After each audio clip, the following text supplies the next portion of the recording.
بذمتك انت تصدق ان النتيجه دي تبقى موجوده في تصوير ليلي من اول ما الجهازين دول نزلوا، وانا كنت عامل حسابي ان المقارنه دي هتتعمل، وعشان كده كنت سالتكم شايفين الجهاز اللي يستحق المقارنه مع السامسونج اس 24 اف اي، وصدمتوني باجابتكم. 85% منكم شايفين ان الجهاز ده هو الشاومي 14 تي برو، ومحدش خالص كان شايف اللي انا شايفه. انا شايف ان الشاومي 14 تي يستحق المنافسه دي وبجداره، ودينا هنا اهو. وحرفيا الحاجات اللي هتشوفها في المقارنه دي لو كملتها للاخر هتكون بمثابه صدمه ليك، انت نفسك مش هتصدق. وعشان اطمنك برضو كده المقارنه الجايه هتكون بين السامسونج اس 24 والشاومي 14 تي برو شبه ما طلبت، فاتاكد انك تكون عامل سبسكرايب عشان خلاص ما فاضلش غير اقل من 700 مشترك ونوصل 20000 سبسكرايب. عايزين نعمل الحركه دي قبل نهايه السنه، ومن غير ما اضيع وقت كتير عليكم يا ابطال يلا بينا نبدا اول كلامنا كده بخامات التصنيع، ونتكلم فيها عن السامسونج اس 24 اف اي اللي بيجي بظهر من الازاز مع فريم من المعدن وشهاده مقاومه للميه اي بي 68. وشبه ما عرفنا دي الشهاده اللي بتمكن الجهاز انه يقدر ينزل تحت عمق متر ونص لمده نص ساعه تحت الميه وما يحصلوش حاجه. واما الشاومي 14 تي بيجي بظهر من الازاز، وحسب كلام موقع شاومي الرسمي بيجي بفريم من المعدن، لان انت هتلاقي ناس في الكومنتات هنا بتقول لك الفريم من البلاستيك، بس ده كلام شاومي نفسهم ان الفريم هنا من المعدن، وبرده معاه شهاده مقاومه للميه اي بي 68، وهتلاقي ناس بتقول لك عليها اي بي 69 كي. المهم ان الشهاده دي بتقدر تمكن الجهاز انه ينزل تحت عمق 2 متر مش متر ونص شبه الاس 24 اف اي لمده نص ساعه تحت الميه. بس الاس 24 اف اي بيجي عليه طبقه حمايه على الشاشه من نوع كورنينج جوريلا جلاس فيكتس بلس. اللي موجود على الشاومي 14 تي يعتبر جيل قديم شويه، الكورنينج جوريلا جلاس 5.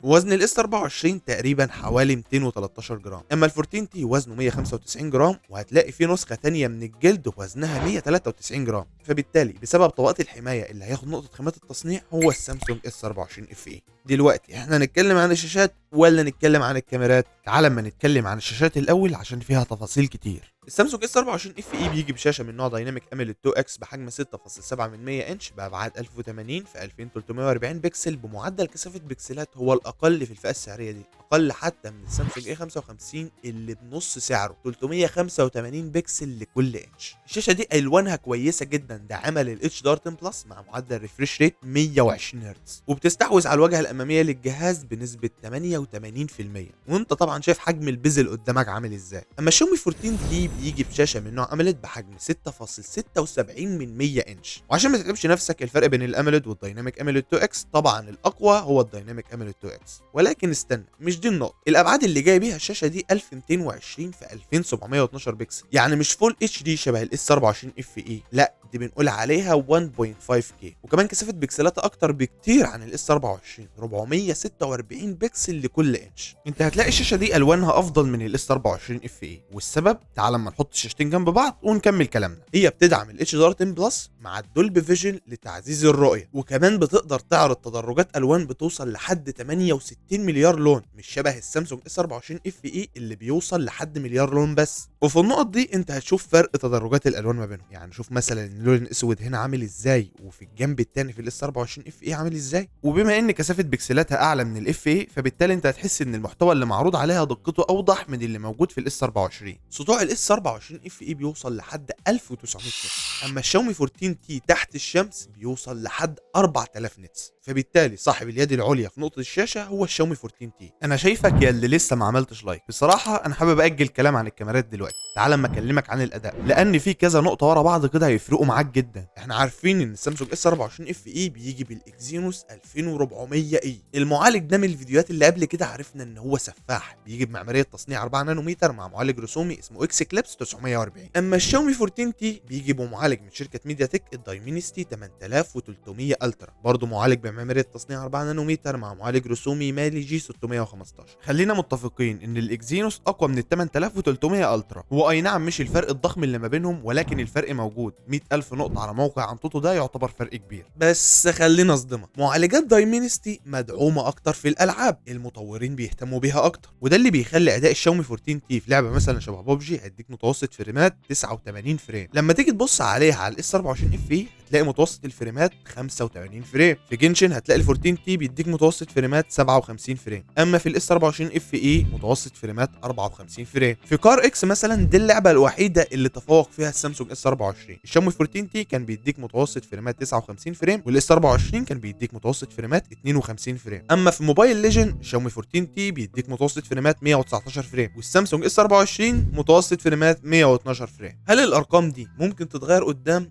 طبعا وارد جدا ان الارقام دي ممكن تتغير قدام بسبب التحديثات اللي هتنزل للاس 24 اف اي، وممكن المطورين يبداوا يهتموا بمعالجات اكزينوس اكتر. فخليك عارف ان المعالج الاقوى هو الاكزينوس 2400 اي، ولكن لو استخدامك كان موجه للالعاب اكتر اختار الشاومي 14 تي. اما لو كنت صانع محتوى وبرامج مونتاج وكده فالسامسونج اس 24 اف اي هو اللي هيفيدك في النقطه دي. وده اللي يخلينا دلوقتي نتكلم عن درجات الحراره، واللي التفوق فيها كان برضه ناحيه الشاومي 14 تي، لان اعلى درجه حراره وصل لها كانت تقريبا 43 درجه، اما الاس 24 اف اي وصل لحد 45 درجه. طب هل درجات الحراره دي هتفرق في استخدام البطاريه؟ اكيد. البطاريه اللي في الاس 24 اف اي بطاريه ساعتها 4700 ملي امبير مع قدره شحن 25 واط، وبتقدر تشحن شحن لاسلكي بقدره 15 واط. البطاريه دي بتقدر تشحن من 0 ل 100% تقريبا في حوالي ساعه وتلت. اما ال 14 تي بطاريته ساعتها 5000 ملي امبير مع قدره شحن 67 واط، ومفيش فيه لا الشحن العكسي ولا الشحن اللاسلكي، بس البطاريه دي بتقدر تشحن من 0 ل 100% في 45 دقيقه. في الاستخدام العادي والحاجات اللي مش بتتطلب جهد كتير شبه المهام اليوميه هتلاقي ان السامسونج اس 24 اف اي درجات حرارته مظبوطه اكتر عن الشاومي 14 تي وتقريبا موفر في البطاريه عنه. ومع الاستخدام المطول للحاجات دي هتلاقي ان السامسونج بيحاول يوفر في البطاريه اكتر. اما بقى لما تيجي تدوس على المعالجين هتلاقي الوضع اختلف. السامسونج اس 24 اف اي درجات حرارته بتعلى والمعالج بيسحب طاقه اكتر من البطاريه، فهتبص جنبه هتلاقي ان الشاومي 14 تي بقى موفر في البطاريه اكتر. وعلى نهايه الوضع ده هتلاقي اللي انتصر هو الشاومي 14 تي بدرجات حراره اقل من الاس 24 واستهلاك طاقه اقل برضه من الاس 24،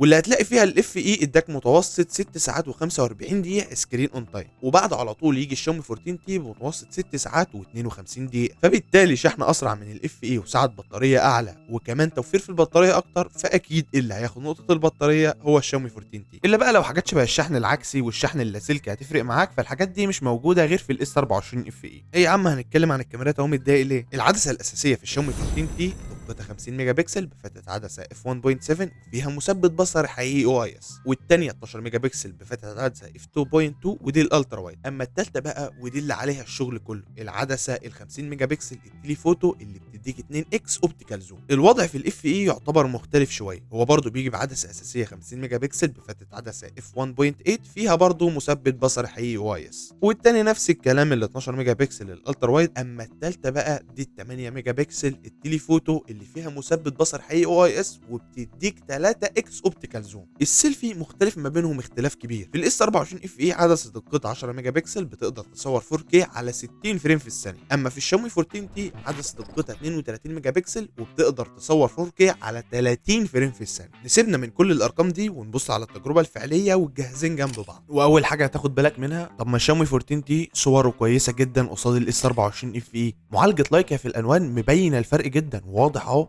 شوف الصوره دي مثلا، بذمتك انت تصدق ان النتيجه دي تبقى موجوده في تصوير ليلي؟ شايف انت كميه التفاصيل اللي في الصوره دي والنويز اللي قصادها على الجنب الثاني من الاس 24؟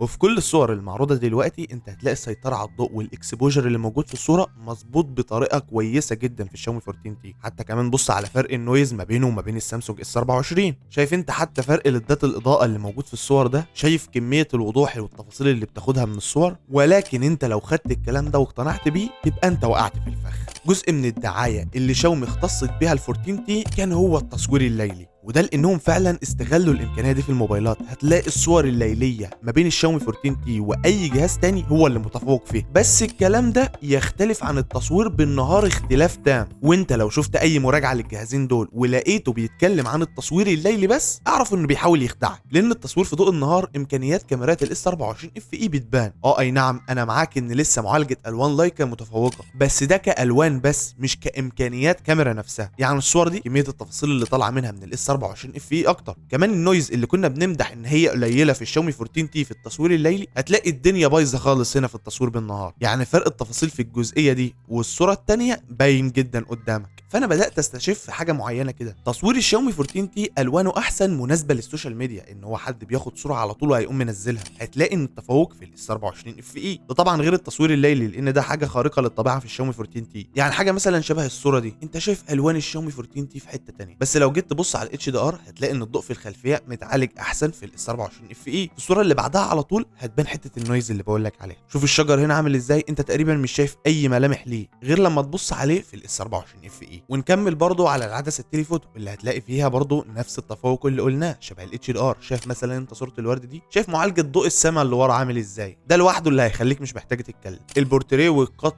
والتركيز على العنصر اللي بيتصور متفوق في الاس 24 اف اي، وده لانه كمان بيديك 3 اكس زوم. لو انت التقلت لل 3 اكس من الشاومي 14 تي ده هيعتبر زوم ديجيتال، لان اخره 2 اكس زوم بس. ومش عارف انت هتاخد بالك من النقطه دي ولا لا، بس تحس ان كميه التفاصيل اللي بتطلع من الشاومي 14 تي معالجه بزياده، تحسها ممسوحه كده بالذكاء الصناعي. مش عارف اشرحها لك ازاي، بس انت لما تشوف الصوره دي هتفهم قصدي. طب انا ذكرت لك الحته دي ليه؟ لان في تصوير البورتريه هيبان لك التجميل اللي بتضيفه شاومي منها لنفسها كده. انت شايف درجه التجميل في الوش والتحسينات اللي فيه عامله ازاي. انا شخصيا مش بحب ان الموبايل يعمل لي الحاجات دي من نفسه. هو كبورتريه كويس، انا حاسس ان القط بتاعه احسن من الاس 24 اف اي، كمان في احساس البوكا افكت نفسه. بس كبورتريه على الشخص اللي بيتصور فهو بيزود السكين تون بتاعته، بيزود تجميل من عنده. يعني بص لدرجه ان هو غير لك ملامح الراجل تماما. ده مش وشه، انت شايف الوش هنا رفيع ازاي، فده شخص ثاني اساسا هو اللي بيتصور. ولو انت كان تركيزك اكتر على البورتريه اتاكد ان الاف اي هو اللي متفوق. يعني مثلا حاجه شبه الصوره دي يكفيك توزيع الاضاءه فيها، ودرجه التجميل دي برضو ممتده للصور السيلفي، تلاحظ فيها حته ان هو بيجمل الشخص اللي قلت لك عليها دي. اما في تصوير الفيديوهات فمش محتاج اتكلم، يكفيك تعرف ان الاس 24 اف اي بيصور 8K على 30 فريم في الثانيه، فدي امكانيه اصلا مش هتلاقيها موجوده غير في الاجهزه الفلاج شيب. والثبات برضو في تصوير الفيديو كان المتفوق فيه هو السامسونج اس 24. وخليني اقول لك كلمه هنا وده من رايي الشخصي، لو شاومي كانت استغلت الجهاز ده وحطت له معالج من سناب دراجون، حتى لو هيكون اضعف شويه من الدايمنسي 8300 الترا، صدقني كان هينقل تجربه التصوير في الجهاز ده في حته تانية. كانت شاومي ممكن تحتل الفئه المتوسطه بالجهاز ده. تعال بقى اما نتكلم عن الواجهه وتجربه المستخدم، ونشوف انت هتخسر ايه لو خدت السامسونج اس 24 اف اي وهتخسر ايه لو خدت الشاومي 14 تي. مبدئيا كده الجهازين بيجوا من نظام تشغيل اندرويد 14. السامسونج بيجي مع واجهه وان يو اي 6.1، وال14 تي بيجي بواجهه شاومي الهايبر او اس. في الشاومي وعداك ب4 سنين من تحديثات الاندرويد و5 سنين من السكيورتي ابديت، اما في السامسونج وعداك ب7 سنين من تحديثات الاندرويد و7 سنين من السكيورتي ابديت. ادي اول نقطه لصالح السامسونج، الجهاز هيفضل ينزل له تحديثات شبه الاجهزه الفلاج شيب. اما الحاجه الثانيه بقى هي مزايا الاي اي، واللي تقريبا شبه ما هي موجوده هنا موجوده في الجهاز الثاني. السيركل تو سيرش، الترجمه الفوريه، التعديل على الصور، تقريبا كل المزايا اللي موجوده هنا هي. اما اللي مش موجود في الشاومي 14 تي هو السامسونج ديكس، ودي اللي بتخليك تقدر تحول موبايلك لبي سي لو وصلته على شاشه. تيجي نبص عليهم كده من فوق هتلاقي ان الاس 24 اف اي بيجي ب2 مايك للمكالمات. اما لو جيت تبص على الشاومي 14 تي هتلاقي فيه الاي ار بلس، وده بتاع التحكم بالاجهزه الكهربائيه، فدي نقطه للشاومي 14 تي. انا هحاول كده الخص الدنيا في الكومنتات واشوف لو في مزايا موجوده في جهاز ومش موجوده في جهاز تاني، هتلاقيني كاتبها لك تحت، فخد لك بصه كده وانت بتتفرج. وانت نازل كده اكتب لي عاش في الكومنت، مش هتخسر حاجه. اصحاب العاش في الكومنتات دول اخواتي والله. وطبعا الجهازين بيجوا بسماعات ستيريو، وتعالوا ما نسمع تجربه الصوت.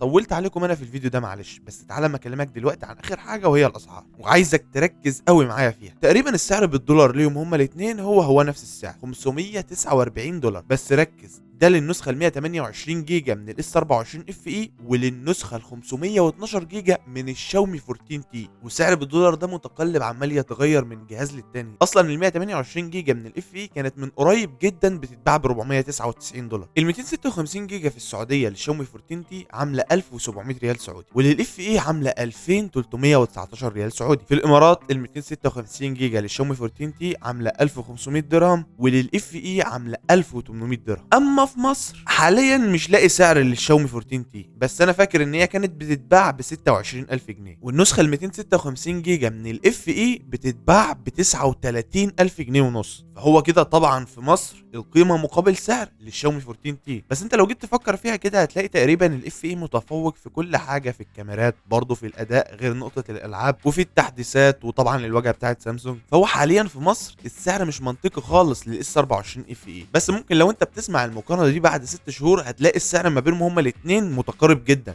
لان اجهزه سامسونج سعرها بينزل. والعيب ده مش عيب من الجهاز، العيب ده في مصر نفسها. ولسه كمان قرار الضريبه انك هتدفع ربع الجهاز اللي بتشتريه، فربنا يكون في العون والله. وبس، اشوفكم الفيديو الجاي، سلام.